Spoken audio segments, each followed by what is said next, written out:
guys. We're here in Grand Palace here in Prague. Prague, Czech Republic. Here, ayan ka, mga darling.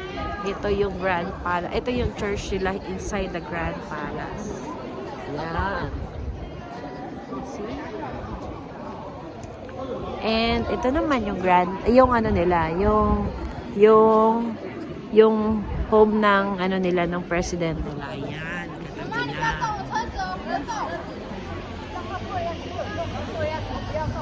Diyan nakatira yung president. Eh, diyan pala yung office of the president. Baga sa atin yung Malacanang. Ayan. Diba, ang daming tao. Ito ang Prague Basilica.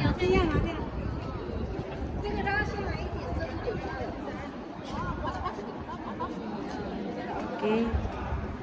Today is, anong date ba ngayon? November 22 of 2023. Bye!